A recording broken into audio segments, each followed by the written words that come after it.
Hello Zosamen. Hello everybody. Siddharth again. Today's video is about cybersecurity and especially something new is happening in Germany or in complete Europe. This is known as NIS 2. NIS 2 is kind of a umbrella rule for the complete Europe, not only for Germany. And trust me friends, this is where you guys will have a huge potential to make career in Germany. Please see this video completely, and I am sure that with this NIS2 thing you can make a huge difference in your interview process, and I am sure that you will be able to crack German interviews for cybersecurity jobs.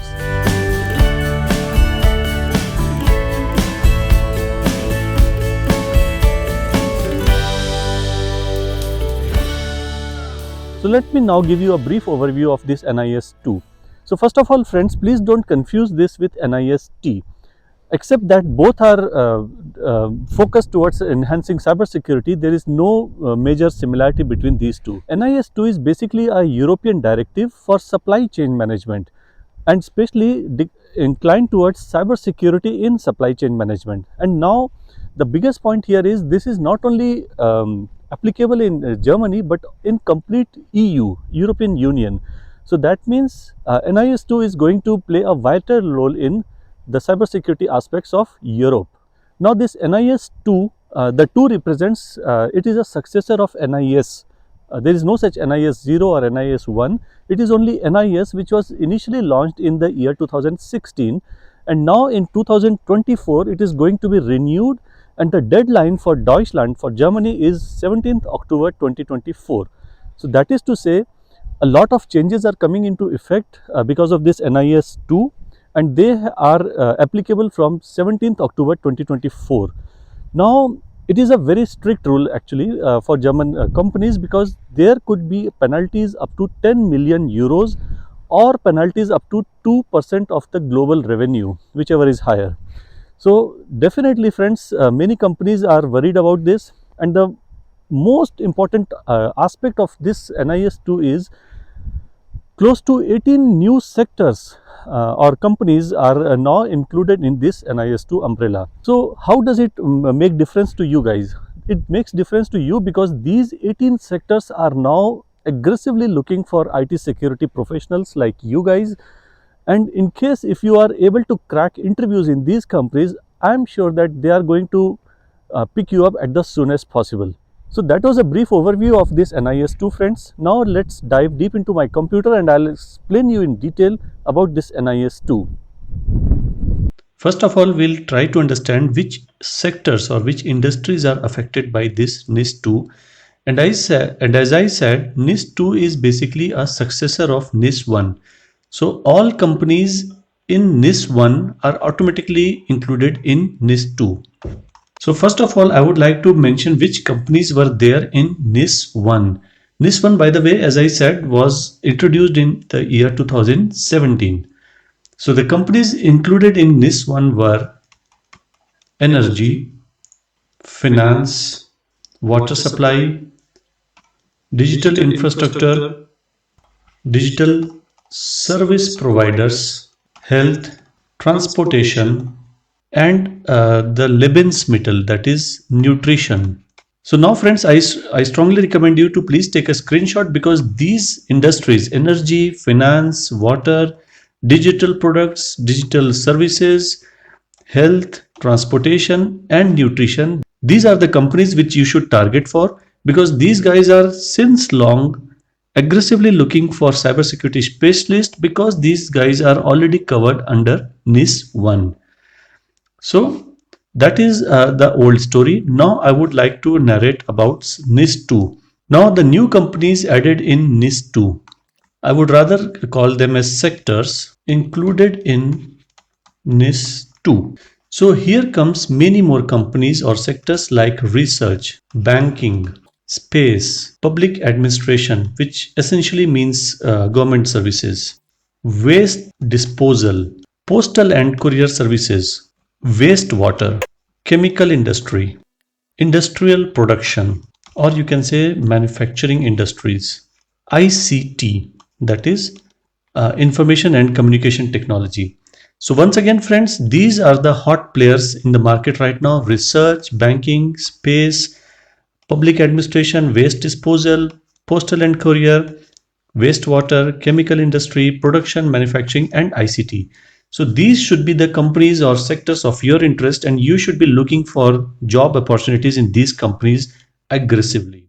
Now, what does this NIS 2 actually recommends these companies to do?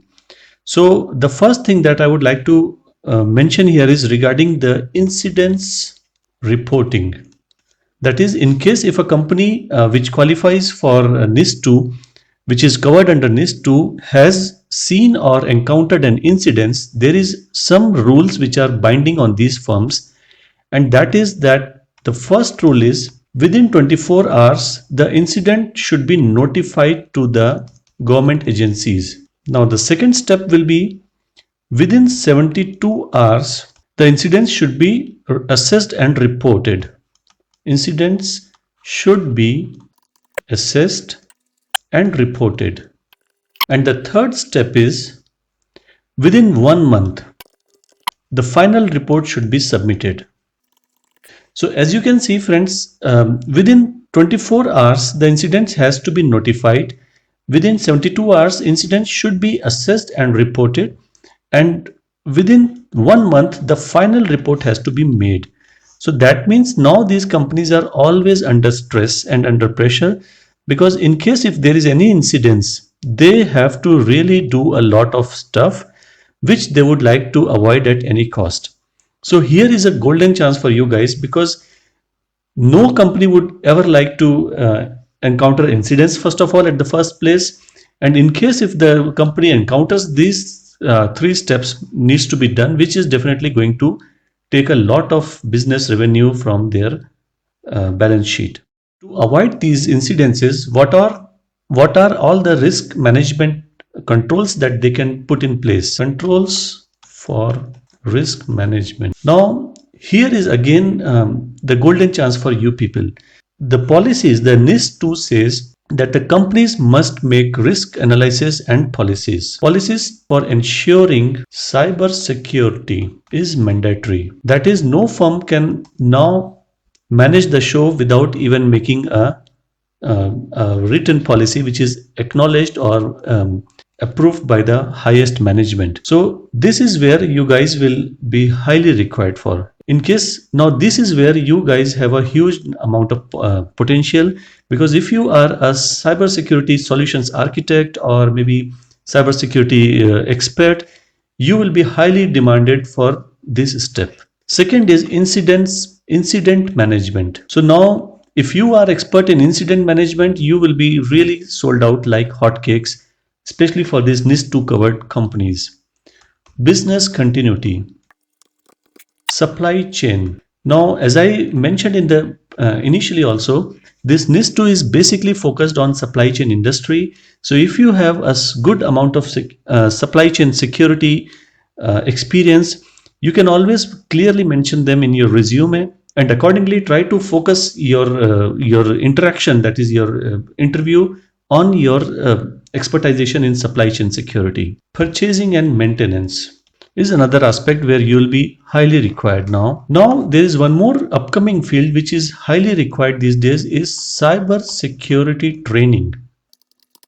So in case if you have any proof or any evidence that you have already organized some training camps for your employees, or you have an experience in training people on cybersecurity, this is something that you would like to mention in bold characters now. Data encryption. As usual, data encryption is a very strong cybersecurity control, and if you have expertization in data encryption, you are very high in demand. Other controls may include IAM, secure communication, and the general IT security controls. So these are the most highly required skills these days, friends. If you are searching for job, I would strongly recommend please focus on these skills, and I'm sure that if you apply for NIS 2 covered companies or sectors, there are very bright chances that you will be picked up. So friends, this NIS 2, as I said, is going to give a huge push to your candidature during your interviews. How can you make use of this NIS 2? So friends, the point is, whenever you carry out an interview with a German HR hiring manager or an HR, during the interview or at the end of the interview, they will definitely, 100% I am sure they will definitely give you a chance to ask questions from your side. That is, once they explain about their company, their job, the job description, and blah blah blah blah blah. At the end or in between this Gespräch, that is in the interview, they will give you a chance to ask questions. So friends, when you get the chance to ask questions, I strongly recommend, in fact I'll say once again, I strongly recommend, please post a question regarding NIS 2. Because if you ask them, let's say if you ask the interviewer, is NIS 2 also applicable in the company, or what are the steps you have taken to ensure compatibility or compliance with NIS 2, 100% friends, I am telling you, this is going to give a shock to the interviewer. That is, I mean, a positive shock. And the interviewer will be more than interested in knowing and forwarding your candidature to the next level or to the next interview round. And you never know, just because of this NIS 2 awareness, he or she might recruit you directly. Friends, as a nutshell, every recruiter is interested in a candidate who is aware of the surroundings. Especially for cybersecurity profiles, those guys who are always updated are the most preferred candidates. So friends, if you ask a simple question about NIS 2, I am sure that they are going to take your candidature very seriously.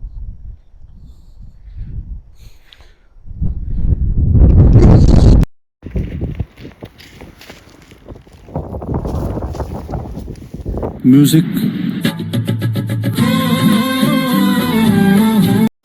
So friends, that was all about this NIS 2 video. If you have any doubts or any comments, please feel free to post them in the YouTube comment section. I'll be more than happy to help you out.